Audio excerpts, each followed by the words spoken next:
మాయమైపోతున్నాడమ్మా మనిషి అన్నవాడు, మచ్చుకైనా కానరాడు మానవత్వం ఉన్నవాడు అని కవి అందశ్రీ అన్నట్టు సమాజంలో మానవత్వం రోజు రోజుకి మట్టిలో కలిసిపోతోంది.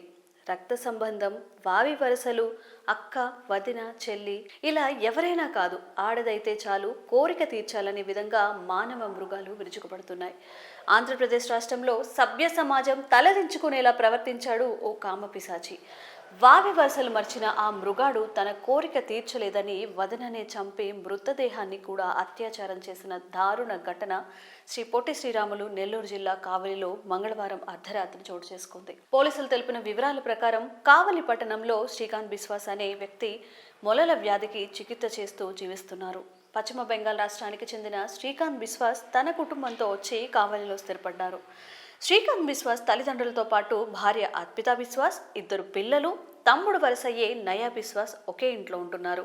గత కొంతకాలంగా అన్న భార్యపై కనెసిన నయా బిశ్వాస్ తరచూ వదినను వేధిస్తుండటంతో కుటుంబ సభ్యులు పలుమార్లు మందలించారు. శ్రీకాంత్ బిశ్వాస్ తల్లిదండ్రులు మంగళవారం తిరుమల వెళ్లారు. ఇంట్లో శ్రీకాంత్ బిశ్వాస్, ఆయన భార్య, తమ్ముడు నయా బిశ్వాస్, 2 పిల్లలు నూతన సంవత్సర వేడుకలు చేసుకున్నారు. శ్రీకాంత్ బిశ్వాస్ ఫుల్గా మద్యం సేవించి నిద్రపోయిన తర్వాత అతని తమ్ముడు నయా బిశ్వాస్ వదిన గదిలోకి ప్రవేశించి కోరిక తీర్చాలని బెదిరించాడు. ఆమె నిరాకరించడంతో ఇనప రాడ్తో తలపై మోది హతమార్చాడు. తీవ్రంగా గాయపడిన అర్పితా బిశ్వాస్ అక్కడికక్కడే చనిపోయింది. అయినా ఏ మాత్రం జాలి చూపకుండా వదిన మృతదేహంపై అత్యాచారానికి పాల్పడ్డాడు. కోరిక తీరిన తర్వాత అర్పితా బిశ్వాస్ మృతదేహాన్ని ఇంటికి 100 కిలోమీటర్ల దూరంలో ఉన్న పంట కాలువలో పడేసి వచ్చాడు.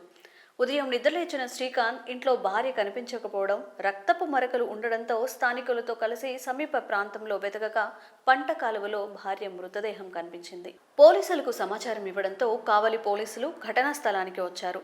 గతంలోనూ వదినను లైంగికంగా వేధించిన నయా బిశ్వాస్ పై అందరికీ అనుమానం కలిగింది. వెంటనే అతన్ని పట్టుకొని నిలదీయగా రాత్రి జరిగిన ఘోరాన్ని వివరించారు. నయా బిశ్వాస్ కొన్నాళ్లుగా తన కోరిక తీర్చాలని వదన వెంటపడుతున్నాడు. ఈ క్రమంలో ఇంట్లో వాళ్ళు సైతం అతన్ని హెచ్చరించారు. ఆయన బుద్ధి మార్చుకొని కామాంధుడు చివరికి ఆమెను హత్య చేసి మృతదేహంతో కోరిక తీర్చుకున్నాడు. ఈ దుశ్చర్యపై పోలీసులు కేసు నమోదు చేసి దర్యాప్తు చేపట్టారు.